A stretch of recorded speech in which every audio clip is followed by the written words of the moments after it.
It was Becca, and yeah, it was just the young kids always like running up for him. It's funny because you know how that whole place is like the studio is set up, right? So I always thought it was funny when, you know, on the map on any given episode, they would have this generation standing here, or these are your stations, here are your stations, and here are your stations. And they would kind of do it chronologically where the boomers were in the back. And I'm going like,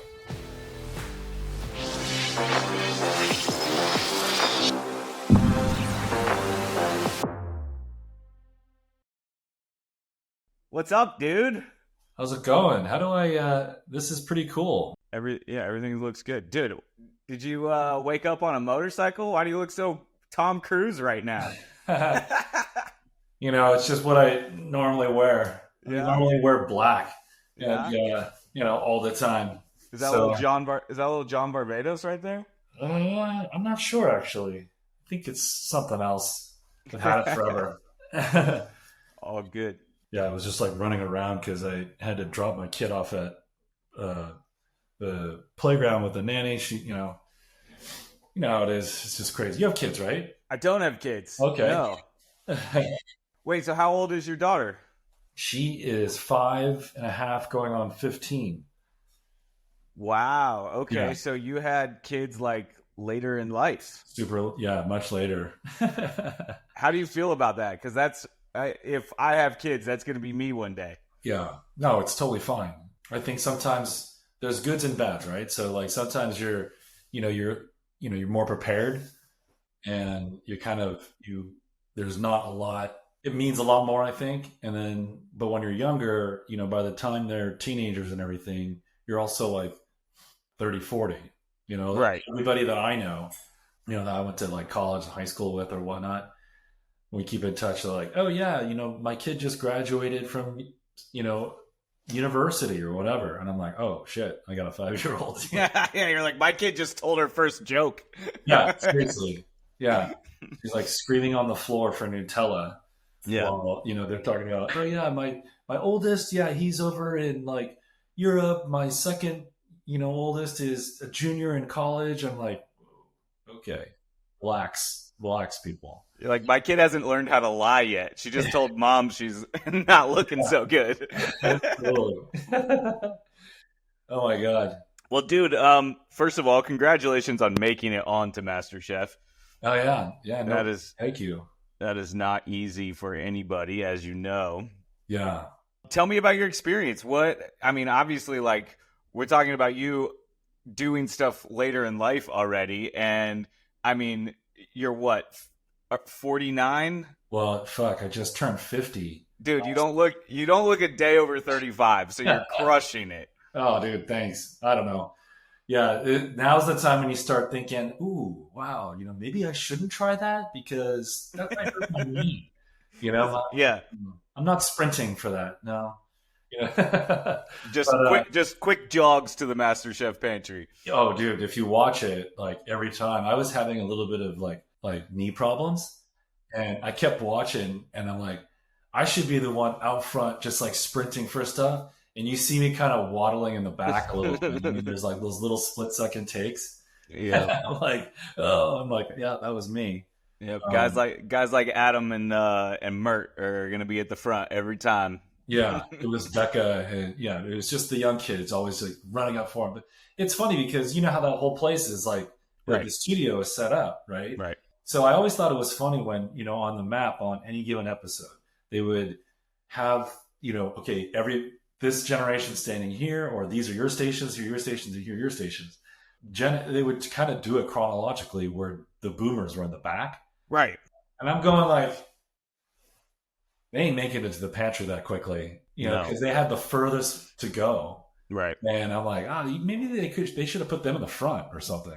Sure, but if you put them in the front, then it's slow for everybody. Yeah. Right? Yeah, right. Like 5 steps, if they're 5 steps out of their station and Mert is in the very back, Mert would be right behind them going, go faster, go faster. I did think it was interesting how, I mean, obviously it's generations. They got to keep you guys together. Because like my first season of MasterChef, every day was like a lottery. Like we didn't know where we were going to be. Yeah. We were all also all in our heads. Like if we were, because they would just randomly well, we thought randomly put us places, but they were putting us places for specific reasons. And everyone that was up at the front or in the front, like 3, was like, oh, I'm doing well. And so everyone, like when they got put in the back, would get upset. And then we learned later, like they were spacing the good people out so that like it was messing with our heads. I don't know. They mess with our heads a lot. Oh, totally.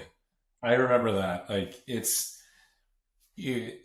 there was so much of that going on when you're there, like 24/7, right? Yeah. When you're at the hotel, you got the handlers always checking on you. You're not allowed to like, you don't have a key to your room.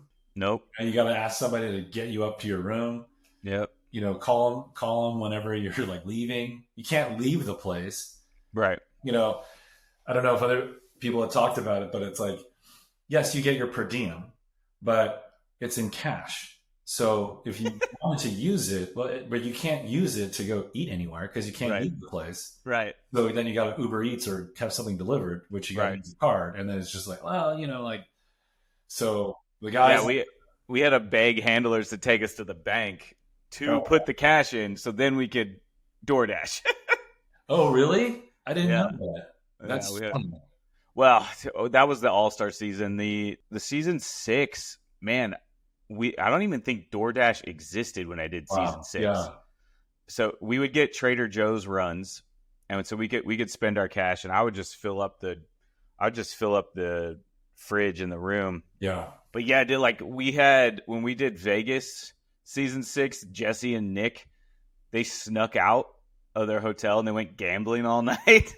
Nice. Dude, the production was so pissed. We all got in trouble for them too. That was hell. Yeah, the sneaking out in that one was not good. The other thing, I don't know if you noticed this. I mean, the first time I was there since I went to the finale, I was there for like a long time. It was almost 3 months. Wow. And so as you know, like you don't have your room key and someone has to let you in. So for 3 months, every door I went through, someone opened it for me. Oh God. So I built that habit. So when the finale ended and it was like, all right, you can leave, they got me a hotel for that night for me and my family at Universal. I don't remember exactly which hotel, but it was at Universal. And my ex, obviously we were together at the time, we were walking to the hotel room and we got to the door and I stopped and I just waited. And now before that, she had never opened a door with me. I always open the door. Yeah. So we both stop and she looks at me and she's like, what are you doing? I was like, I don't know. I was like, I haven't opened a door in 3 months. Sorry. She's like, you have the key. And I was like, oh shit. So, and then I did that like a few more, it took me like a whole week to like break that habit. I did it a couple times at home when we got back to our apartment. Like I would be walking down the hall and I would just stop at the door and I would stare at it. And it was like, fuck, I've been manipulated into this. Yeah. I mean, when I got back, I remember, did you ever do this where like the first time you start cooking at home, I was like rushing everything. I was going so fast. And then my wife was like, take it easy. Like, what are you doing? Like, I don't know. Like, go. It took me a while to kind of get out of that mentality, Yeah, for sure. No, I mean, the first thing I said when I came back is I said to my ex, I was like, wait till you see what I could do in an hour. Yeah. Like, sure. It's pretty crazy. And then now I find myself like at work, because I private chef now full time. And yeah, I want to talk about that. That's awesome. Yeah, let's definitely talk about it. But I find myself in the kitchen, like if I give myself too much time, I end up like fucking shit up. So now, like, I go into work like almost as late as I possibly can. Yeah. Just to make myself rush because I cook better when I'm in a hurry. Yeah. It's so weird. It's so strange. It's a process, right? It's your method. And yeah. I think that's really cool. And it's one of those things. It's like, if food sits, it dies, right? It's like, like if you're making a dish and the longer it's sitting there, like last night, I had everything prepped to cook to fire everything in like 15 minutes because I was doing just like all kinds of like Asian stuff last night. So as you, based on the food that I've seen you cook, you understand that like there's a lot of like chopping and prepping in Asian food, and it all cooks very quick versus like, other cuisines where they got to cook all day. But anyway, it was like 15 minutes, and my client wasn't back from his walk yet, and I was like, I texted his wife. I was like, "Hey, is Larry like close?" Because I was like, and she was like, "Yeah, 15 minutes," and then it was like 45 later, and so like the noodles went to shit. I mean, like the noodles just went to shit, and I was like, "Fuck!" I wouldn't have made it. You know what I mean? It was like I wasted all this time on this dish that I ended up throwing away. Yeah. Yeah, man. So you're in Malibu. Yeah, I'm in Malibu. I mean, it's Malibu Light, if you will. We're right on the border of Palisades and Malibu. Oh, okay. Whenever somebody, I was like, "Oh, where do you live?" And I'm like, "Malibu." They go, "Ooh." I'm like, "No, yeah, it's not really that." Well, it's also if you say Palisades to someone that's not from LA, they have no fucking idea. Right. Yeah, I have to kind of explain to them a little bit, but yeah, it's pretty cool. I mean, I grew up in LA my entire life. Oh wow. Yeah. Are you in LA? I am for the rest of this week. Oh, where are you normally based? Well, I've been in LA since 2006. Okay. After MasterChef, I did a lot of traveling chef stuff. I did a lot of pop-ups around North America, like Canada, Mexico, all the U.S. Lots of one-off private dinners where people would hire me to, come cook at their house for a party or whatever. And then I teamed up with this like artist, and he does a lot of like abstract art, and we were working on the thing called Controlled Chaos. That's what one of his series is called. So we were doing these art dinners where I was mimicking his food I was mimicking his art with my food. I heard about that. And it was fucking cool. Yeah. And then the pandemic hit. And I had kind of like before the pandemic hit, I had started doing full-time private chef work, but it wasn't as intense as the situation I have now. They were like one was like a 3-month gig cooking for a Saudi prince. Wow. That was the most insane job I've ever done. And then like I bounced around. I cooked for like this Turkish ambassador, and he just wanted well done filet mignon every day. And at first I was like, I can do this, no problem. And that one like leveled me up. Like it was like, okay, now I can buy a Tesla. Now I can, go on vacation. And then it was like after like the 85th filet mignon, I was like, I can't do this anymore. Oh, wow. But then, so then the pandemic hit, and then my phone just started ringing. It was just like everyone was looking for a chef because they couldn't go out to dinner. I mean, LA pre-pandemic, I don't know if you know, it had 30,000 restaurants. Wow. Yeah, and everything. Now I think it's down. I think it's at 20,000, maybe. Like losing 10,000 restaurants, like that's so many people out of job. That's so many business owners that have lost. It's so crazy. But anyway, so I started full-time private chefing, and then I was with an NBA player full-time, and then I got a call. He had to go to Orlando to finish the season in the bubble. Oh, yeah. And I had to keep working because he couldn't take me. And I had this opportunity for this family that was at their vacation home in Malibu. And they're from Dallas. They have a house in Malibu, and they go back and forth every 3 months. So I took that job with them, and they gave me a contract. And so for the last 4 years, I've been going back and forth, Dallas and Malibu. Okay.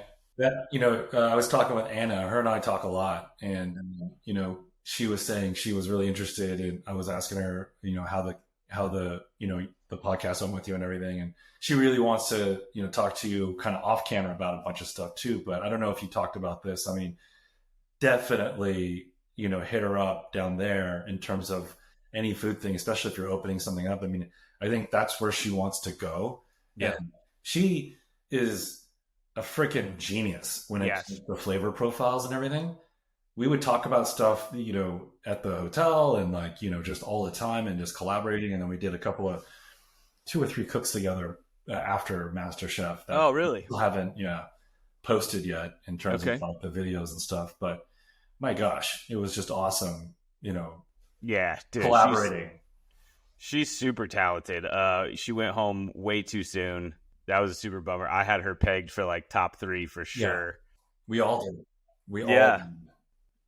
but That see, was shock. but look, here's the thing. Like MasterChef kind of does that. It'll happen. Like there'll be one thing that like they have to knock out somebody good, and everyone's like, "Oh my god!" Like Yeah. the person that you thought was gonna beat you, you're watching leave, and you're like, and I mean, I know from experience the when Dan went home in the first season Yeah. that I did, he went home, and I was like, he was the only guy that I was worried about. I was like, I'm going to the finale now. Like at the minute he left, I was like, I'm going all the way to the finale. It's amazing. And then I ended up being that person in season 7 when I went, or season 12 when I went home. I know there was people on the balcony going, "Oh my god, thank God I have a chance now." I was shocked when that happened. I was like, "What?" There was no way. I was thinking that's and then yeah, that something like that's gonna sort of happen, but you don't think it's gonna like be that crazy. I mean, here's the thing: like, C going home first. Wow, like when we were all together, I think it was because we all had very similar cooking styles between like C, Anna, and I. Yeah. So we were kind of stuck around a little bit together, a little bit more, and like had the same kind of altitude in terms of ideas and what we wanted to do. And yeah, when he went home, everybody was shocked because we had him pegged, as like, oh, that's stiff competition there. For Whereas sure. others are just like, all right, along for the ride more so, or I think I can handle this. Yeah. Um, Okay, well let's go back, and then we can talk about like yeah, more private chef stuff. But what was the catalyst that got you to go for MasterChef? The thing that was like, you know what? I'm 49 years old. Let's fucking give this a go. yeah. It's funny. We were like, I had always done a lot of cooking and everything, and then it was during the pandemic when all the restaurants closed down, where all of a sudden it was a catalyst and to like start doing a lot more. And during that time, our favorite show for the longest time was actually Top Chef. I was watching that forever. I remember when Brooke Williamson was first on, and she had a restaurant right next to my old house, and so I was there all the time, and I got to know her and her husband Nick. And she down in Playa? No, it was before that in Redondo. Okay. Oh, okay. It's called the Hudson House, and we would go there and hang out, and the food was incredible. They were incredible. She was telling me like, oh, I'm doing Top Chef. I'm like, what? And I'm like, that's my favorite show, right? And she's like, yeah, oh, that's funny and everything. And she ends up like going to the finals and then whatever. And, she takes off from there. Long story short, they had a season during or right before the pandemic and right after called Top Chef Amateurs. Yeah. And my wife's like, oh my God, you got to apply to that. I did. Went through the whole process, which was very similar to MasterChef in terms of casting. It was Getting chills right now. Yeah. And I believe I made it like as an alternate all the way to the end. And then right at the last day, they said, sorry, they're asking me like jacket size, shoe size, all this kind of stuff. You got to go up to Oregon at the, these dates. And then last minute they were like, oh, sorry, how that goes. And so I'm like, okay, never again. Fast forward a couple of years to MasterChef Regions or whatever, the regional one, season 13, I believe. Wife goes, hey, you should apply again or whatever. But I don't know when like we heard about it.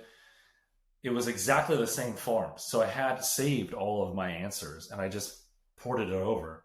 And then I got a call from them and they said, oh, we love your stuff, but it's too late. We've already cast it. I'm like, okay, no worries. Never thought about it again. Then July of last year, I kept my phone kept getting hammered, right? Like everyone else, you're not answering, whatever. Finally get a text and they're like, oh, this is MasterChef. Can we talk?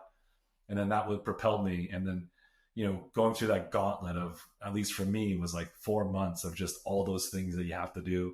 You're going and going and going and going until we finally made it. And I'm like, at that point, I was kind of ready. Like, I know, all right, like this is something I want to do. And I think I could do really well. But at the same time, I was always sort of self-doubting, like, oh, do I have even enough of a portfolio or whatever it may be because I don't know who else is going to be on here, course. or who I'm going up against and what they're going to bring to the table. Right. And so I was thinking like the whole time, I'm going up against other like professional chefs. And so I need to step it up. And like kind of that was my thing. And I knew I wanted to do that. And, it just kind of took off from there all the way through to wherever I had finished on the show. Wow. Dude, that's awesome. Well, similar path. I wanted to get on Chopped, but I didn't understand that like they didn't take amateurs. I was so naive when I started all this. So I was like, I couldn't get in onto Chopped. I didn't even hear back, and I was like, okay, well, fuck it. I was like, I've watched every episode of MasterChef. I'm gonna just try out for MasterChef. I found a casting email. I don't even know where I found it. It was just like MasterChef casting or whatever. And I emailed them, and 20 minutes later, they called me. It's amazing. And what's funny is like, you going in with that mentality that you're going against professional chefs to make sure you step up your game. Like first season 6 for me, I went in so naive. I was like, I'm the fucking best. I'm gonna crush this. I wasn't cocky out loud like Mert was. Just in my head, like that's how I played it. And I tried to be like really quiet and not talk to anybody, which made me stand out even more. Yeah. And Gordon put a target on my back right out the fucking gate. So everyone was just trying to take me out the whole time. But I was like, none of you could take me out. I'm better than all of you. It was the thought in my head. And then when I went to season 12, I was like completely opposite. I had done so many hours in the kitchen. I've worked so much. I've worked with so many different chefs, and I've staged with Michelin star chefs, and amazing. I had done so much work that when I walked into that kitchen, I was like so humble and so nervous and so scared. I was like, everyone's better than me. I had such imposter syndrome going in the second time that it was actually kind of wild. And I like wish I could go back and just go in being naive and just like, I'm the fucking best. I just couldn't do it that time. Yeah. It was weird. Yeah, it was, like I know everybody else talks about it as well, and they've already covered it, but, going through the process of, that the gauntlet, right? Of all the things you have to submit, the questions you answer, the psych tests, all those things, okay, you get that all done. And then you get there and then you think, oh, you made to the final auditions. This doesn't mean you're going to be on. This is final auditions, right? And okay. And you don't really understand what the scope of that is until you see the room with the 80 to 100 people that are there. And you're like, understanding only 40 of these people are going to make it through. And like, you have no idea if one person is going to crush it or not, or if you're going to like, accidentally do something or whatever, or fuck up somehow. And so that, I think one of the best moments that we had was when we found out that we were top 40, right? That was one of the most winning moments that I'll remember. Even though that was like we weren't even close to starting to film yet, right? Right. But, just seeing that group with you, I know you talked to Scotty in Texas and everything. Yeah, he was in my like little cohort that we had. Okay. And then Christopher or Chris Walensky and Adam was in it. And we would do this thing where we would always be the first ones, I believe, out to the test kitchen days and all that kind of stuff and the things that we had to do in terms of, and I was thinking, all right, it's our group and then there's all these other groups, right? And so I was like, guys, everybody in this van, and when we go, I think Sunshine was in there too. I said, wherever we go and whenever we do, let's just crush it as a team. When we go in there and they're yelling out like, okay, you got 50 or 15 minutes left or whatever, they say something to us. I want all of us to say like, yes, chef, or anything like that. Just look very organized. Let's help each other out. Let's do all these things together. And I think that really resonated with the producers. And I think, it just helped us kind of like, I think, propel us forward against others possibly. We call our teams like, I think we call ourselves Team Airborne. We're the first ones in all the time. Amazing. But that was, and then having that group, a bunch of us being able to make it to top 40 from there was just so satisfying. Seeing everybody else. I remember like, C and Anna and everybody and all these other, it was great. Yeah. In that process. By the way, before I forget, what we should do is I got in the mail a box from Endemol Shine, and I think it's the red apron from the episode I got. Like, Oh, you haven't got your apron yet? well, I have the white one, but then Right. they sent the red one. Oh, from the quarry. Yeah, from the quarry. Oh, look at that. From the quarry, and I think that's what's in there. So and I haven't opened it yet, so we could do like an unboxing. Go grab it. Go get it. You want me to grab it? Yeah, now? get it. Come Hold on. 1 second. Yeah, I figured this would be something fun to do on a podcast versus like I know others have done it as a reveal on their social medias. Yeah, on their Instagram. Yeah. All right. Well, pop it open. Let's see it. Let's see if it's clean or if it's still covered in sand. Yeah. Jesus Christ, the sand. My Dude. God. I felt so bad for you guys on that day because I could see when you were walking up. I mean, it was just windy, and there was a moment where Gordon Ramsay was like pissed. I don't remember which team it was about the lettuce not being washed. Oh, that was us. Was that you guys? Yeah. The lettuce. And I'm like, Gordon, you fucking dick. There's sand in everybody's mouth right now. Yeah. That right there, that they didn't show a lot of the drama, the behind the scenes drama, as you would imagine, that happened. Yeah.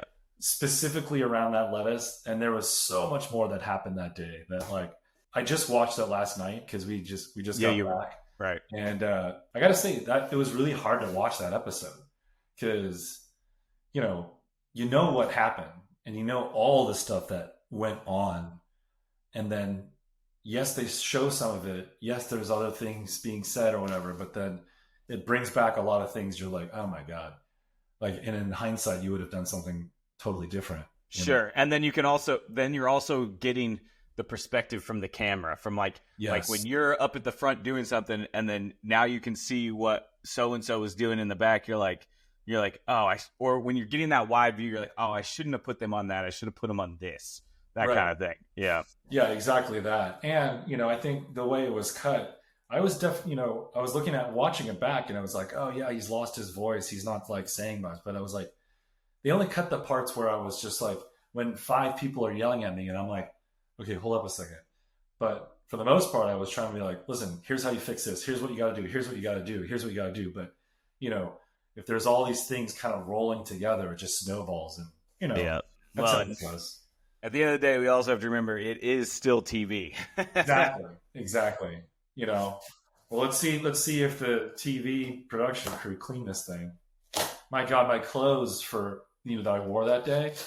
I mean, I couldn't get them clean for like forever. Yeah. The challenge I had to do, I did the team challenge I did, where we did the Cowboys, the 101 Cowboys, and I was at the charcoal grill. Yeah. I literally cooked all 101 of them. Didn't miss a steak. I stayed in that. You would have had to have murdered me to get me off that fucking grill.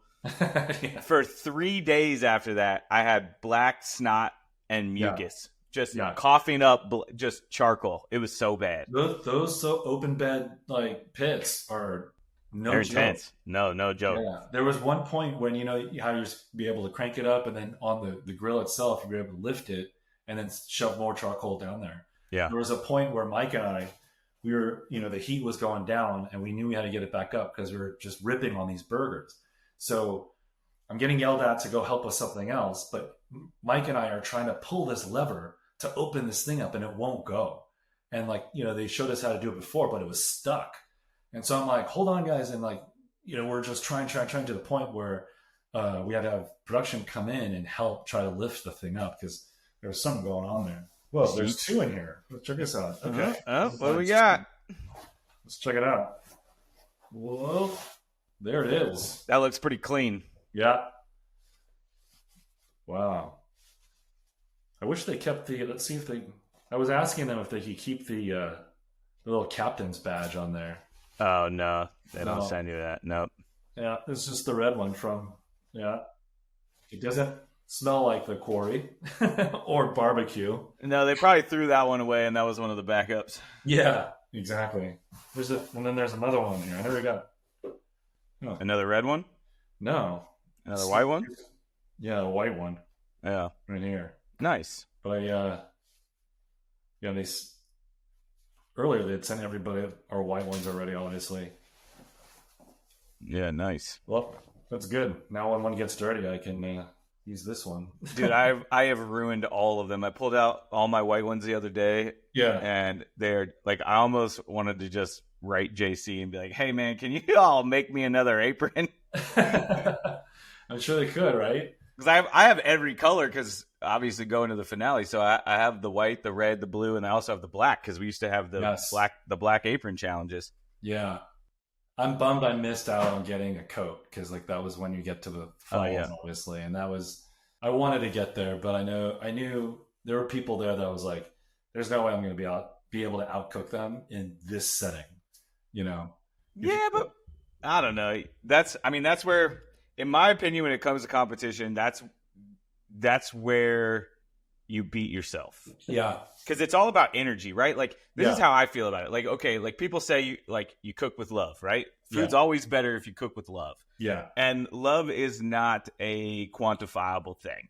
But then, so same in like competition and with people around you, like when you're sitting in that room of 80 and you're at the tables and you have your packets and all the production and producers and lawyers are all up at the front and they're talking to you and you're sitting there, like, that's, for me, that's where like the competition began. And in my head, I'm like, I'm the best in this room. Yeah. Like, and I'm not going to say it out loud. I'm not going to boast or do things that would let anyone know I'm thinking that. But when I'm walking in this room as the best. And it's just an energy thing, so that when it comes down to it, like, there were cooks that are better than me. And there was times where it was like, we had this challenge and there was 3 of us. It was a black apron challenge. And we had to do 3 pastas, and Hethel is an amazing cook and amazing flavor profile. And when all 3 of us were standing there, like, she broke down and let the challenge beat her. And all I was thinking is, there's no option but to win this. You know what I mean? Yeah. And so then when you cook and you put that into the food, I think it's similar to love. It's like, you gotta, when you're competing, even if there are better people, if you're giving off that energy, it might intimidate somebody to fuck up. You know, I think that's really good insight, especially for people and future contestants, or, you know, people who are auditioning. Yeah. You're spot on with that. I remember when Rebecca, when we were in, you know, still in the final auditions and everything, her and I were talking quite a bit. And I remember she was just like, she had that really strong attitude, but in a very positive way. Yeah. And she's a beast of a chef. I mean, we're talking Rebecca, the from the Boomers. From the Boomers, yeah. Dude, she's incredible. Incredible. Like, yeah. Man. Yeah. And so we kind of stuck together. We kind of said, like, well, let's stick together and, like, just make sure, because, like, if we're in these groups or whatever it might be, like, that means maybe we're in, you know, on the top or the whatever. Yeah. And she had that exact same, like, kind of inward, in a very positive and successful way, attitude. And kudos to her. There were a few others like that as well. I think if I knew that going in, I would have changed to that. Me going in, and I'm always like this as a person, either it be at work or whatever, like, I'm very collaborative and I like to, you know, the team aspect of things. And I think I thrived in that environment. And then when it came to the quarry, halfway through, I realized, I don't know what's going on right now, but all of a sudden everything feels very individual. And maybe it was like a couple of days before, or the day before, when the numbers started dwindling. I kept looking around, and, like, you know, the production van that you carried in, it like there's more room in there all of a sudden one day, and more room. And you're like looking around when there's less people here. And all of a sudden it gets a little bit quieter, and as you travel, and it becomes less collaborative, and it becomes less of a team thing. And certainly by the quarry, I definitely felt as if the generational aspect of the game was changing. Like, they didn't, you know, it wasn't about that anymore, like one group or another. It was certainly, you felt this undercurrent of, all right, here's some racehorses who are, like, running out front to get up top, right? And at the time, I just didn't have that. I didn't have that, what you were saying, that mental part of it. We're like, I'm going to outcook everybody here. Sure. My big thing was, and that quarry challenge, I'm like, as a team, what we need to do is, number one, I want to make sure we feed everyone. Because in the previous team challenge, I think you guys were short, teams, but we didn't get all the dishes out. Right. And to me, that was the biggest no-no. And then at the end, I was like, well, the only way we're going to win this is based on flavor, if people like our burger more. And there was something that sort of happened while, like, behind the scenes as we were picking our ingredients that made us completely have to pivot. But and you do it, right? But that kind of like that was part of the whole, like, I don't know, the whole thing, the whole shit. Yeah. Show. Yeah. Look, there's stuff that happens behind the scenes, and you're always left wondering, because it is TV, right, how much of this went this way without my control, right? Right. And you can only wonder, and I'm not saying they do that or they don't do that. I'm just saying that you're left wondering. Yeah. And there's always that moment, like, and I feel like Gordon Ramsay does it, and he's smart about it. I mean, God, how many fucking episodes of television has he done? When he said to you, because that burger was fantastic, and he was like, when he said to you, this is yours to lose. Yeah. It was like, he creates that like 50-50, that 50-50 line where if you do pull it off, he can look back at that moment and see, you did it. I told you, you had the burger, you had the best dish, and you did it. Or the other side of that is, he says, this is yours to lose. Exactly. And you fall apart, and he's like, the story arc. Yeah, he's really good at giving that line, and he does it in every episode. And you can see it when he goes around and he's talking to people about their dish or their idea. Like there was a few episodes back. He went to Becca. Becca had and she was doing the prosciutto wrapped duck. Yeah. And he told her, like, that's not going to be good for the fat or something. And she pivoted. She listened. She pivoted. She prevailed. And that's one of those things that he does. And you have to always be listening. I mean, there was a challenge where it was the first mystery box I won. We had to do it was a breakfast challenge. I fucking love breakfast. But Graham Elliott was doing 3 different breakfast dishes while we cooked. He was going to cook at the same time. He was going to do 3 while we did 1. Mm-hmm. And Gordon said, Graham is doing 3. You guys are doing 1. And the way he said it, he put this tone like, Graham's doing 3. You guys are doing 1. And I was like, I'm going to do 3. Yeah. And and I did 3. Awesome. And I won. And it was dangerous because, they could have said, well, you should have put all that energy just into one spectacular dish. But it was one of those things I read between the lines, and I was like, let's go. And then another time we had a corn challenge. Everything had to be corn. There's shit in the pantry that is there to get you. And this one kid used candy corns in his dish.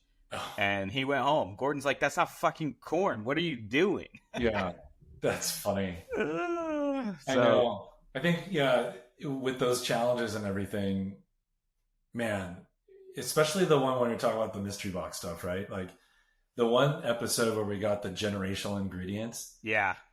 The plate I put out, I knew it looked like shit. However, I had on my boost block, because I was so frustrated because there were so many things that went wrong. And I to the point where I plated the wrong egg. I had 2 poached eggs, one perfect, one not. And then it was maybe 2 seconds left or something. I just grabbed the wrong one and put the way underdone one on. However, afterwards, with all the ingredients that I had kind of side plated a second one dish on my booze block, which looked beautiful. Right. And I'm going to recreate it and post it just because it's a whole reimagining of what, like a steak and egg or, potatoes dish looks like. Sure. And it gives you closure. Like, I feel like a lot of people don't understand when they're like, hands up, time's up. And you're like left there going, man, I'm not done. I'm not done. Yeah. There were, I know. And then just like you said before, listening to them and everything. It's amazing how much knowledge they have. And I was so impressed every time after even like the cameras cut, they would provide everyone feedback. Yeah. And, they kept saying, listen, listen, listen, learn, listen and learn. And like, I was like, I'm listening because if there's anything I'm getting out of this, I have these guys who are like the top of their game giving us feedback. That's invaluable, right? Right. Right. And I was amazed at like what they would talk about and everything. I'm like, wow, you're so spot on, and you're just like dishing out like nothing. Right. And then even in the round of 20, I remember Gordon goes around and gives every person specific feedback, and I'm like, how does he remember exactly what everyone did and what to do on everything? I'm like, was just blown away by a lot of that feedback, and honored to have gotten it. Yeah, one, he has an amazing team behind him. So, he gets to really focus on what's in front of him. Yeah. And be very present because he's got a lot of people taking care of a lot of stuff. It's not like, you do your hair in the morning. Right. Gordon's got somebody for that. And she's a really cool person. She's got a great job, Yeah. You go, when you're going out to dinner, you're like, I got to throw on the cologne. It's like, Gordon's got a guy for that. Yeah. Probably. Yeah. He's amazing. He's just like, he works 27 hours a day. Somehow. It's crazy. Yeah. I was just on set with him. I can't say for what, but there's some stuff coming out and hopefully soon. Nice. And just watching him work, man, was crazy because it wasn't in a competition environment. It was a branded deal. And just watching him do the teleprompter was just so inspiring. And then also at the same time, like a reminder to like always have fun. Like he's literally standing in the kitchen reading a teleprompter and crushing it, but also every time he fucks up, like it's hilarious. But then also like watching him with the teleprompter, like for instance, if you were booked on a gig and the teleprompter's there and you're reading it and you don't like the flow, you're going to keep trying what's written in front of you. Like 99% of people are going to do that because it's a teleprompter, it's a big production, and you're cast to read the teleprompter. Gordon would stop and be like, this doesn't read right. He's like, we need to rewrite this. And they would rewrite the script. Yeah. And I'm like, whoa, he's just fucking telling them to rewrite the script. I mean, of course he is. He's Gordon Ramsay. But like just the fact that like in the moment he's so present and aware. And I always like people always here's the thing. Now that you've done MasterChef, the first question is how's Gordon Ramsay? Yeah, it's like it's almost fucking annoying. It's like go on MasterChef, figure it out for yourself. I'm gonna use that maybe. You'll get real tired of it, but like for me, like I have to like I gotta be nice to everybody because I didn't go back to working. Like I did MasterChef and went full-time chef. That's amazing. But I just didn't really have another option. The music career that I had, I was one of the, look, there's so many thousands of drummers in, let's just say LA alone. There's thousands of people that play drums. I was on salary with a pop group playing drums and it wasn't enough. Like I wasn't, I was barely surviving. And it's like, I was in the top 10% of drummers in LA and barely surviving. I was like, I got to make a change. Yeah. I played Staples Center one time. Wow. I played it a couple times, but I played it one time and I went home with $500. I was like, this is insane. What? You know what we should do? Yeah, I know. It's just $500 from Staples Center. Music business sucks, bro. Yeah, it absolutely does. I used to be in a band as well, and we didn't play for money. Like we made dick all, but it was like we did it for the love of music. But. Look, it was tough because it's one of those things where it's like you're your own boss, right? When you're a musician and you're independent, you're not on a label, you're your own boss. We had one of the groups I was with. We had a summer, 3 months out on the road, booking all of our shows. This was in 2006. Okay, so this is how long it was. 2006. Booking all of our shows. We are paying for pressing all of our merch, all of our CDs. We're lugging it around with us. We bought a tour bus RV, and we hit the road. And we were booking all our shows on MySpace. In 3 months, we made $80,000. Wow! As 19-year-olds, we were like, amazing. Holy fuck! What did we just do? Yeah. But then you have no control when the music business changes. Like Yeah. when like we were at the peak of pop punk, Blink-182 was huge. Everything, like all the music was rock and roll and punk rock and Limp Bizkit and whatever. And then all of a sudden it just turned, and it was like no one wanted that music anymore. It was like, and you felt it. You felt it from the record companies when we were shopping our shit around. You know, you'd feel it when we'd get booked somewhere on Sunset Boulevard, and we're the only pop punk band on the bill because we could draw, but everyone, it just changed, and it was like, I can't, like, this is so unpredictable. We got music on like 6 TV shows. One of them was the Kardashians. Wow. And I still get like $15 a month from that. Yeah. That's the only thing left. And it's like, man. I remember that back in the day. Yeah, getting some, placements and then getting some residuals here and there. I think we still get like checks from, we had one really good record, and our second record tanked. Okay. One record, still to this day, like makes some money because people buy it and everything. And they reissue vinyl. There's like I think we're on the third reissue of the vinyl. What is this record? What? Tell me about it.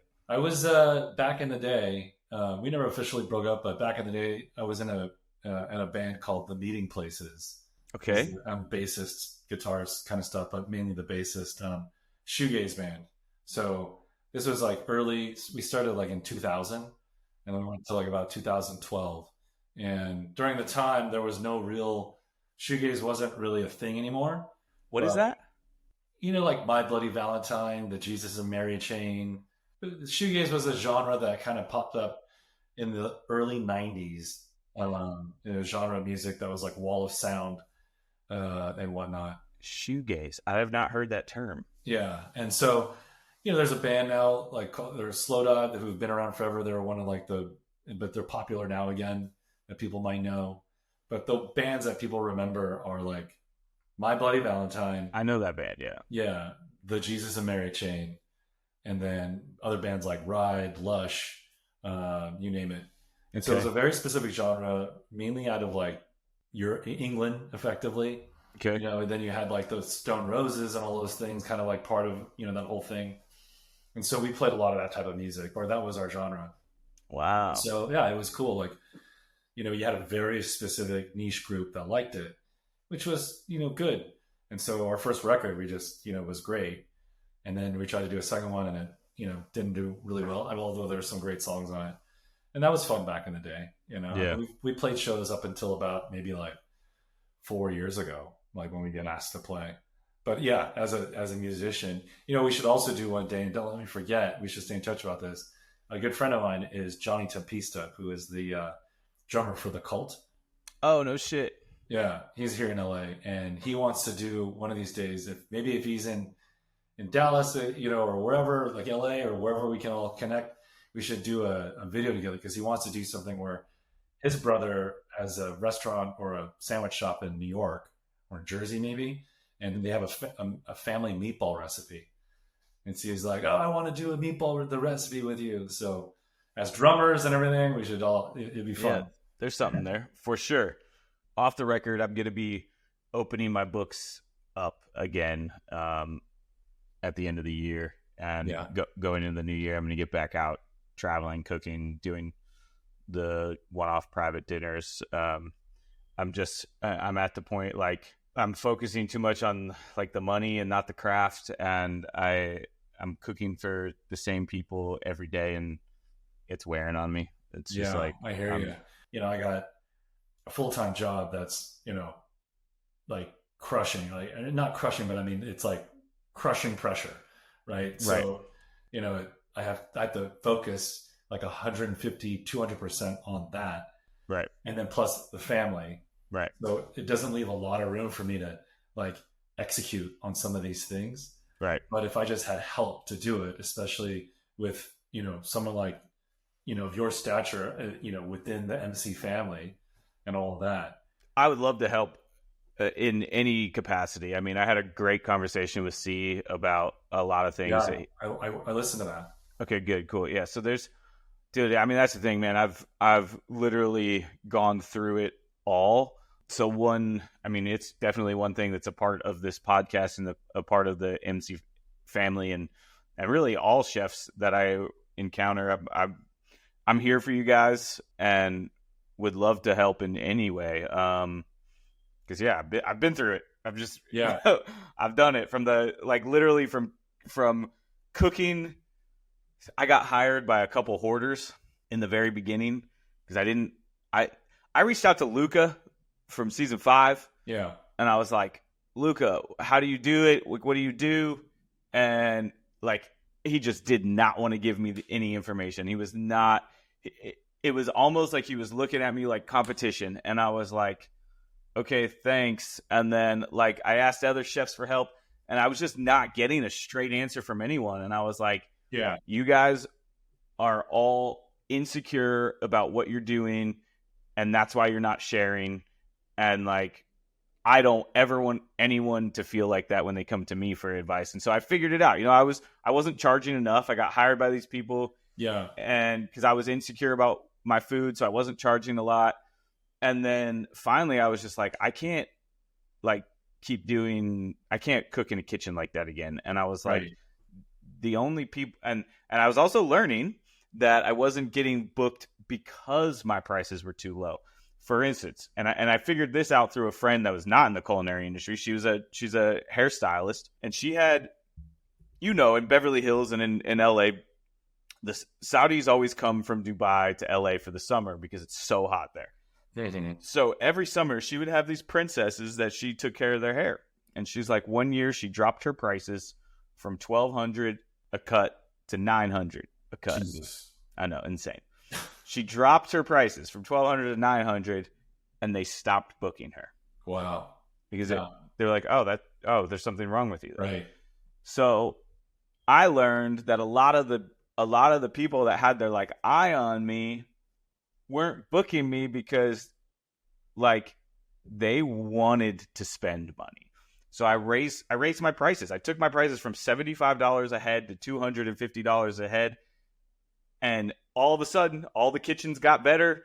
I was cooking on, big ass Viking ranges, and there was now sommeliers at my dinners, and wow. People were bringing in guys to pair wine, and they were like, "Oh, send us the menu. We're gonna have this guy pair wine with it," and everything just went up. And I literally went from hustling so hard for these little dinners in small kitchens. No offense to those people. I mean, those people are the people that supported me and still do support me. I get that, and I definitely still make room for them. Yeah. What I'm getting at is when I raised my prices, everything got easier, and it was what? Well, that's just the economics of things, right? So right, it's when you buy, I think it's called price perception elasticity or something like that. Oh, okay. Basically, when you buy a bottle of perfume or cologne, the higher the price it is, the better you think it is, even though the cost of the bottle itself is more than what's inside of it. Right. So if something costs $300 and something costs $75, you think the $300 one is, yeah. And it's same for something that you talked about with C, where it's it's definitely more important to be collaborative. And if you're sitting there, it's, you're talking about, you had a smash burger outfit, right? And then you're next to somebody who thought you were competition. Right. Well, no, because the more you have everyone who's doing a very specific thing collectively in the same place, the more audience you attract collectively. Everyone wins. That goes with every industry. Right. So yeah, there's definitely a lot of things in terms of coming out of it post-mortem, especially in that gap where you're an NDA, right? Everyone's talking about what are you going to do? What do you want to do? What do you do? And you have all these ideas and you don't know how you're going to do it, but you also think that maybe once this stuff comes out, you're going to get different calls from people, or you're also going to be even recognized or anything of the sort, right? Sure. I got nothing. Like there, you know what I mean? I got maybe a couple of people that recognize me at the airport, but that's about it. And then friends and family or whatever. You know, nobody's calling me. Yeah, you got. I mean, unfortunately, the downside is that you didn't go far enough. Yeah. When you get to that finale, it's different. Even, and it really is, because I know, like, you know, some people that were the All-Star season I did is different because we were all people that had been there before. Really. But after the first time, like, you know, I remember some of the guys that were top 5, they had a little buzz, and then it burns out. I mean, it burns out for everybody. It's up to you to keep it going. But what you can do in your position, obviously, like, your job and your business is very important, and it's what supports your family. So you obviously can't, like, just cut that off and go, right, you know, do something for less. But I think what you have, and obviously we can talk about other ideas. It's just the fact that you've been on MasterChef and you have that apron. It's a card in your pocket to use, you know. And you don't always have to lead with it. It could be one of those things that, like, becomes the surprise of the conversation. Right. And then you're like, oh my God, like, the people that are in front of you are like, I freaking love that show. And look, it's also like, who cares if they remember you? I have been introduced onto stage as the winner of Top Chef. And I'm like, you guys are dumb. Like, people are just like, some people are just so, like, not present, you know. And I used to, like, take it personal, and I was like, it doesn't matter. Like, they're excited I'm here, they're excited I was on TV, they can't remember from what, and we're all working together, whatever. You know, obviously I'll correct people in the right moment, but it's like, it's one of those things. It's a card in your pocket now to totally use when you need. But dude, like, I could definitely tell. I definitely wanted to say your plating, the way you cook, I resonated with it. It was very up my alley. I could tell you have an affinity for nice food and good food. And I wanted to see more for you. So I'm really glad we've gotten to connect, and hopefully we can definitely do something if you're up for it. No, I think I was definitely, you know, as everyone else said, definitely had more to show. I knew I was overthinking it, but I wasn't really overthinking it. I think I was just rushing it. And I'm like, oh, if I just had an hour to do this, or 50 minutes, this would have turned out. And there were, like, just little small mistakes, you know, that I made that, like, kind of derailed a lot of things. And there were certain dishes where I'm like, oh man, I could have totally crushed this one if I just made that little pivot. One of the things I think it more so just from talking with you about it, you were probably just thinking about it. And sometimes, like, in those situations, it's the best thing happens when you just stop thinking about it. Totally. I mean, two things that, like, you know, the best advice, because I had, you know, cooked with other chefs, like professional chefs and things. And, you know, I went to, even recently, I've been a couple of times. We love going to Spain, and I go to this one, like, cooking experience school called Nemo Bites that are, like, they're insane. They're so good. And in terms of, like, what they do, it's like Michelin star quality stuff that they teach you. But yet one of the things I learned is, like, it's so simple. Like, if you keep things simple, right, it turns out really well. And it's how you do it. And the difference is, like, you know, I fell in love with their cooking style over there. But it's the opposite of, like, MasterChef type cooking, where it's very much like fast cooking is slow. It's right. Very, you know, I get there and I'm like, well, how long have you been reducing those onions? And he's like, oh, you know, I started these this morning before you got here. Like, they've been on there for about an hour and a half, 2 hours. I'm like, Jesus Christ, wow, you know. But that's the culture, and then, like, the flavor comes out, right? Yeah. We created this dish that literally, it's a dish over there, the squid dish, that was so insane. It was definitely Michelin quality, right? And it was 2 ingredients. It was just onions and squid. And it just made me think about, like, how simplicity works. And other chefs that I worked with, you know, that showed me stuff, they talked about this. And I was doing something from a marketing standpoint for my job, And yet there was like these super high top level chefs there, like French Laundry guys and everything. And they were, showing me in the kitchen because they knew that I was, going to the final auditions, and because I had been telling them about it, and like they taught me a few things. The number one thing I learned from them was like, if you're ever doing something and you have to use more than 3 or 4 main ingredients, you're going the wrong way. Like keep it to 3. Right? Yeah. I mean, other things don't count, like olive oil, blah, blah, blah. But like if there's, 2 main things, 3 main things, you're good. Like don't overcomplicate it. In hindsight, and I keep thinking about it now, it's so true. And like going through and like tasting all the food and all that everywhere, it is only just 2 or 3 things at any given time. Yeah. Right.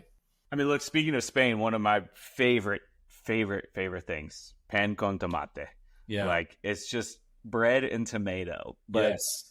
It's done in a way, and there's a lot of different variations, I guess you could say, that are just little simple different things. Like, the ones that macerate the tomato, some people separate the tomato water out, some people leave it in,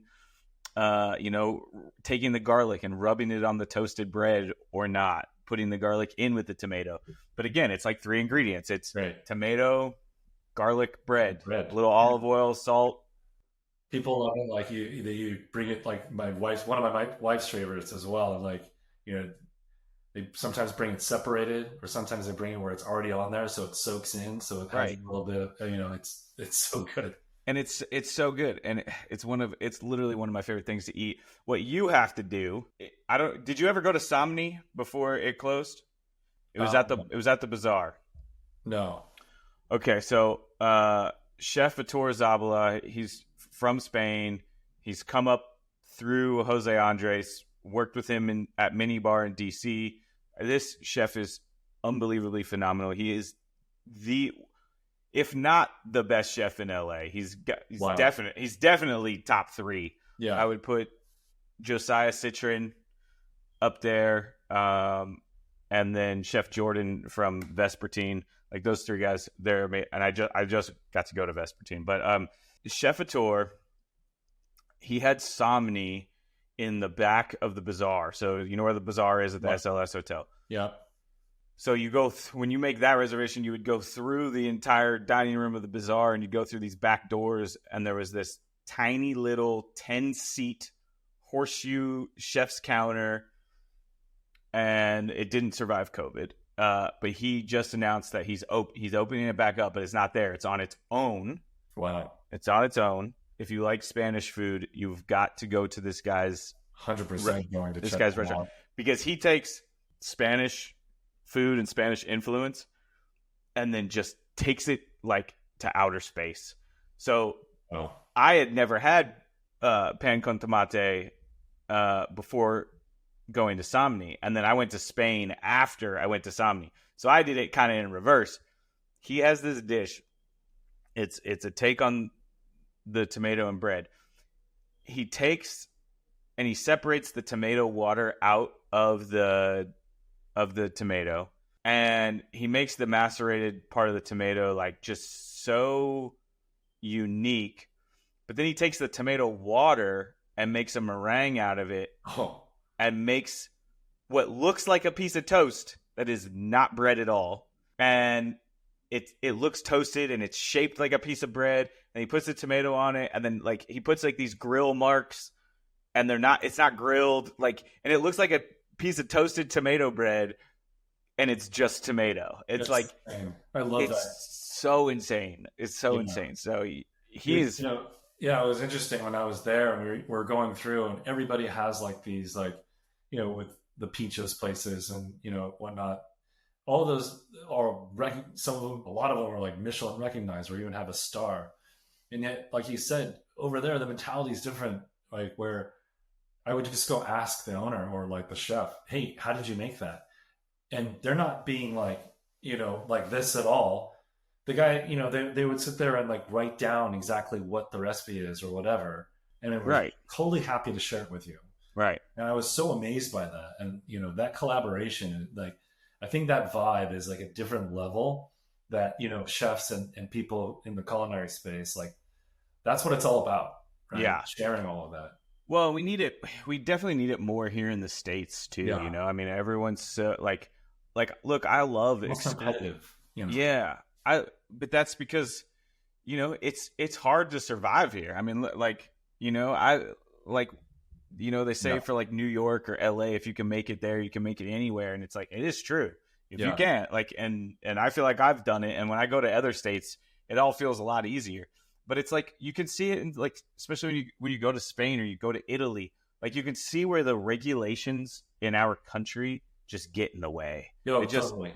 It's like you would never, like, I hate when there's like when you see like a place here in like LA that calls itself a tapas restaurant. It's like you're not, though. Like you're serving small bites, but our health department will not let you just leave food out on the counter for you to take at your free will. Right. But like you go through Spain and like that's how it is. It's like you grab the thing, you keep the toothpick, you turn the toothpicks back in. Like that would just be like health code violation after health code violation here in LA. And the quality of food. Like I was amazed by the quality of the proteins over there, especially when it came to beef and everything, and then the prices. So you're looking at these like butcheries and butchers and stuff, and the quality, it looked like a movie set. Right. You know, the quality, and you're looking at like, wow, the different cuts. And it was like half the price, right, for this high quality stuff. And then it looked 10 times better than like USDA Prime or Choice or whatever here, like just night and day. And yet that is like twice the price here than over there. Right. As well as like how fresh everything is. And then, you know, when we got back, anecdotally, like I had like just some, like a quick, I don't know what I ate. And immediately I started feeling like I was like swelling up a little bit or something, you know, all the processed stuff. And I'm like, Jesus Christ. Yeah. It's so different. I mean, look, it's like we've gotten so, like, our country just mass produces. I mean, you think about the way it's all set up. It's like Spain and Italy, like walking through any city in Italy, like there's a produce guy for that neighborhood, right? And he's got his farm. He brings his produce to his little door, and it's small, but it's for that neighborhood. And everybody in that neighborhood goes and buys produce from him.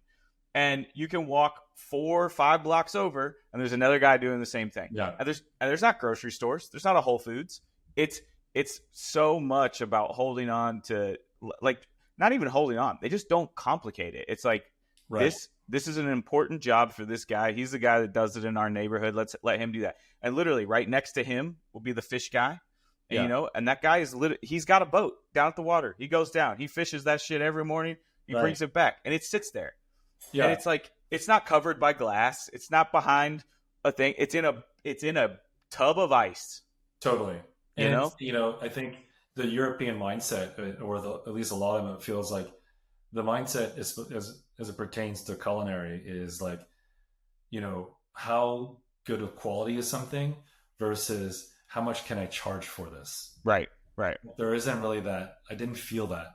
Well, they don't have to charge that much for it, because it's not like the guy that's doing the produce doesn't have, you know, a giant fucking tractor that's like sweeping hundreds of acres. Like, this guy's growing food on probably 2 acres, and he can manage it himself with a couple other guys. And there's not the regulations that, you know, everything that the US goes through. I mean, we have different regulations for different pesticides and what's organic and what's not organic, and some fall through the crack. And it's like, you guys are just complicating the fuck out of this. Yes, I know, right? And then you got to drive it, and it's like, how come? Tell me, how come fish is? I'm getting better quality fish in Dallas than I am in fucking California. Yeah. It's like, because they're sending all the good stuff out of here, and we're getting left with the shit. Yeah. And it's like, I don't know. I mean, the only thing I feel like we get like super, super good here is strawberries, but that's just because. Well, here, yeah, specifically here, but that's because that's like the closest thing to the European mentality we have is those strawberries are an hour north, and they're getting hand picked, and then they make it to our grocery stores. Yeah, I definitely have a new appreciation for like farmers markets. Yeah, you know, not that I didn't appreciate them before, but now a whole different, like, I see the metrics, you know. But And here's my problem with the farmers markets here in LA, and not even just here in LA, but also like our whole country, is the farmers market is not supposed to be more expensive than the grocery store. Right. But it ends up being that way because whoever is owning the parking lot or the strip of the street that's doing the farmers market knows how valuable that space is, and because of all the permits, because you have to have permits and all this, they charge so much for the space. It's like, if you get rid of those permits and you just say, hey, you can set up and sell your produce anywhere, guess what? Then the price of the tomato drops, the price of the carrot drops, because the guy is actually going to take home 50% profit. Totally. Rather than 10%. Oh, exactly. That's something that I definitely, as it pertains to anything that I'm, physically cooking or producing at either hopefully a pop-up or whatever it may be, I'm absolutely keeping that in mind. Yeah, the venue is crushing when it comes to the pop-up. That's why I started doing the smash burger thing late at night, because it just can't be regulated. Before I got ran off by the gangs, the money I was making was more than my day job. Wow. Which is crazy. Like, I would just roll the thing out to the street and do $500-600 in 4 hours. Like, that's crazy. Yeah. And definitely, yeah, that's that's amazing. We were Anna and Scotty and I were supposed to do a little pop-up here in Santa Monica over the Labor Day weekend, but things got complicated, but we're going to do it in a couple of weeks maybe, or we're trying to figure it out with them. I'm doing a dinner with Scotty on September 28th. Oh, you are? Yeah, at his house. Doing it at his house. Oh, that's going to crush. He's crushing with that. Yeah. His mentality as it pertained to like his marketing and sales and how he's applying it here, it's like, dude, everyone can learn from his motivation and how he's doing that. Well, let's be and yes, all of that. You can tell it's coming from passion and love and hustle. He's also got a venue. Yeah. And that's the hardest part. That's the hardest part. Very nice venue. It's funny because one of the things, I don't know, like, tell me what you think. I had this one dish on an episode, I think it was episode 2, that everybody was excited about. Even like people, other contestants. And like when it aired, they didn't show any of it at all. And everybody was texting like, what? They didn't fucking show this thing, because it was like, at least everybody else thought it was like very innovative. What was it? I called it the Big Mac Bao, or what I call. So I call it a Big Mac Bao. So like the Asian. Oh, bao bun with bao bun, like a chest bao, not the one that's like folded like a taco. That's not really a bun. That's lazy bun. Buns are really the ones that it's supposed to be filled. Yeah. Yeah, and it's round and it looks like a big dumpling. It's filled. It's all white on the outside, but it's filled with like barbecue pork on the inside, or whatever you want. So I have one where I do exactly the same thing, but then when you bite into it and eat it, it's a Big Mac. Amazing. And like, it's so good. And I haven't really, like, I want to scale it. That's what I was going to do. And I hopefully will do at the pop-up. I might do it something else. But I did it on the show. And I wanted to do this thing because they said the challenge was, do a dish that's going to feed your childhood. You would feed yourself when you were a child. Right. Growing up in LA, being Asian, you're always having to go to Chinatown. So I'm always doing dim sum. At the same time, all I wanted to do was just go down the street with my friends to McDonald's and have a Big Mac, right? Right. You love that flavor. The number one flavor profile, right, in the country for 50 years or plus, whatever, more than that, 80 years, I don't know. So why not combine the two? So I did that, and I did this thing where I had it, like, I wanted to make it like a Happy Meal, because it was like for your kid. But I put it in a steamer basket on the top, and on the second level was like these kind of Szechuan type fries, right? And then on the third steam level, after they would go through it, I was going to put a toy at the bottom, and then do that, and that would be like this big moment. Well, first they didn't let me add a toy in there, of course, and I was like, dang. And then they just didn't show the whole thing at all, and I was like so bummed about that. But I think it was because it would look like they were endorsing McDonald's or something. It wasn't that. What I can say as far as my experience, and I can't confirm that it's true, but sometimes story in the beginning, story in the beginning, yeah, becomes more important than food. Like food is obviously important. It's why you're there, but they're trying to make America and the viewers around the world fall in love with you, right? So in the beginning, they know who's good. They know who has the potential to go far, that can cook, and you're definitely one of those people. So in the beginning, they got to tell everyone's story. Yeah. And they have to use an episode to do that. That's why, like, you know, we're watching right now. We're getting a lot of Becca. We're getting a lot of Mert. Yeah. And sometimes it's scary when you're seeing people too early. You're seeing their story too early because you're like, oh, they're going to be going home. And like this last double episode, we finally saw Haley. Like, we haven't seen Haley at all. And then now Haley pops up, and that's their time to show her, get her to shine, get America to fall in love with her, so that if she does go far and makes it to the finale, we have a reason to fall in love with her. So I would say in that case, there was just a lot of contestants. Yeah. And they knew, a lot of sense. Right. And they know that you're good and you have the ability to go far. So it wasn't your time story wise. It's not about you, man. Yeah. It wasn't your time story wise. Yeah. And it sucks, especially when it's a really good dish, because and I felt it in the All-Star season. Our first dish that we had to cook, we had to redo the dish that sent us home. Oh, yes, I remember that. Well, I made it all the way to the finale. I didn't, and I'm not even joking. Producers came in, they pulled me aside. Everyone's like looking at me. I'm like, God damn it, here you guys go again, putting the target on me.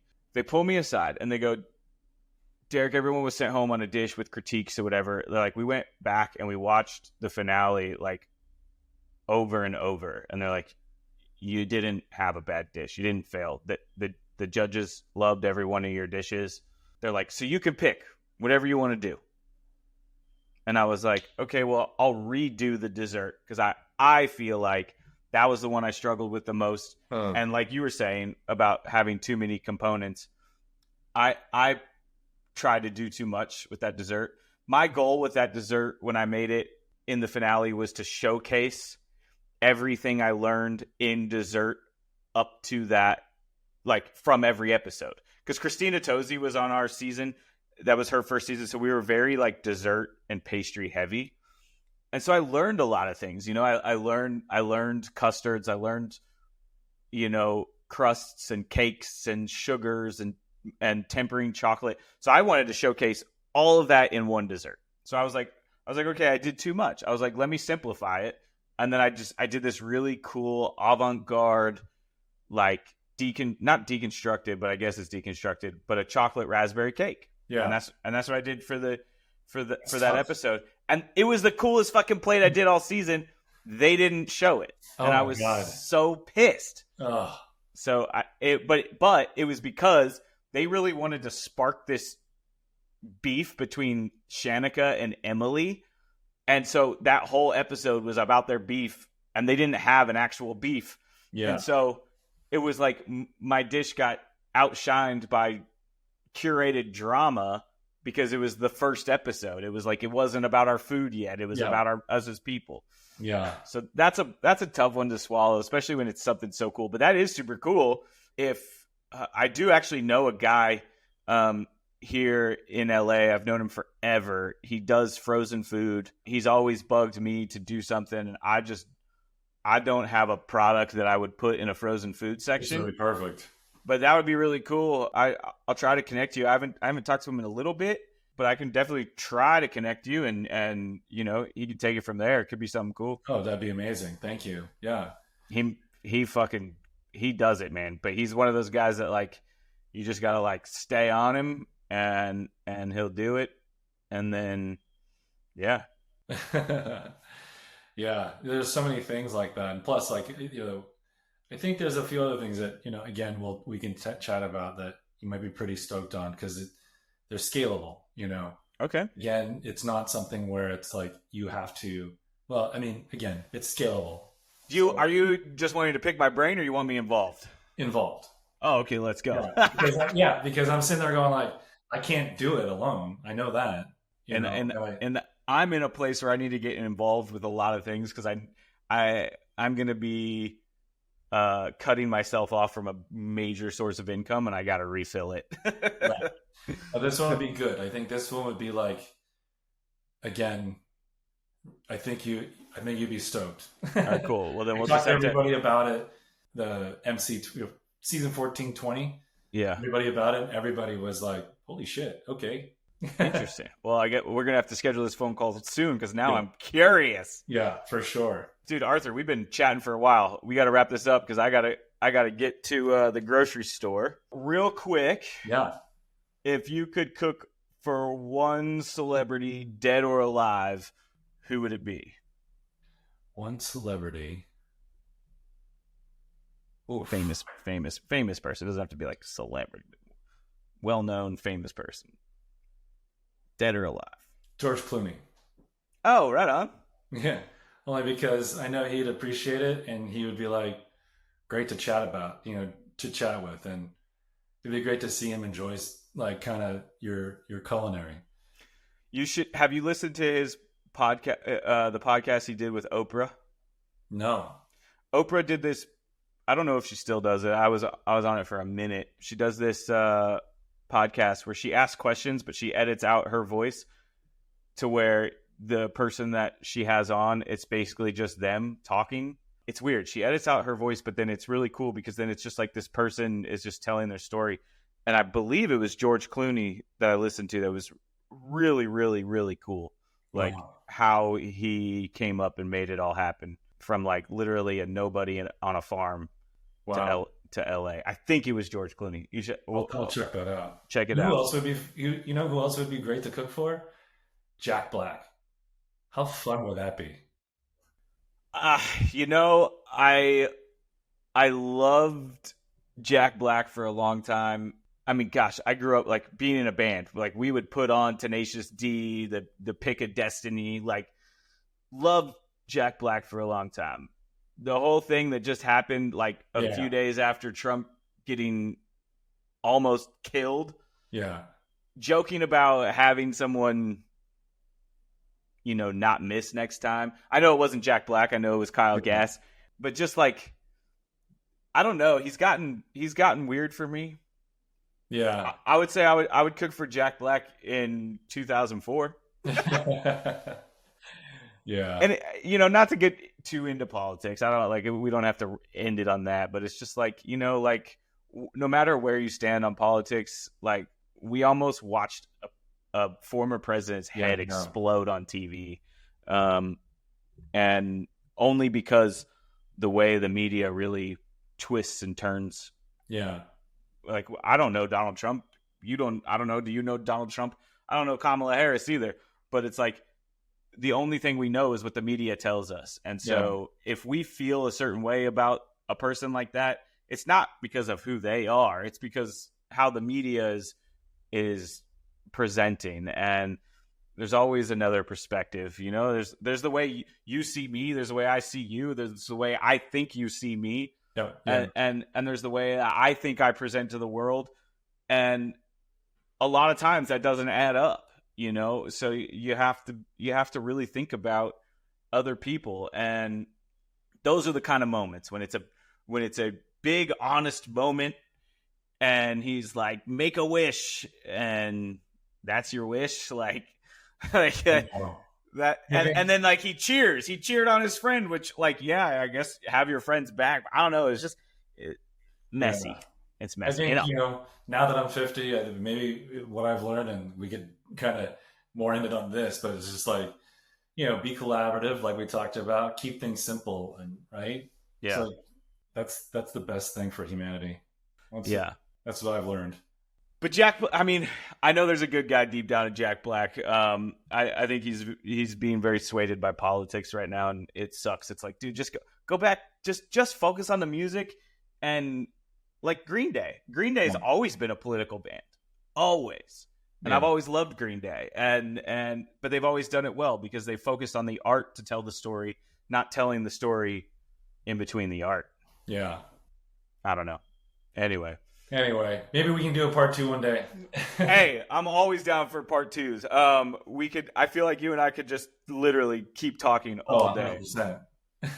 Arthur, I'm so glad. I appreciate your time. And yeah, let's just keep the conversation open, man. Let's do whatever we can. We all got to stick together and help and boost each other up. The competition is on camera, but there's enough for everybody to eat. Yeah, I love that. All right, Arthur, have a good day, Thanks man. so much. Thanks, Derrick.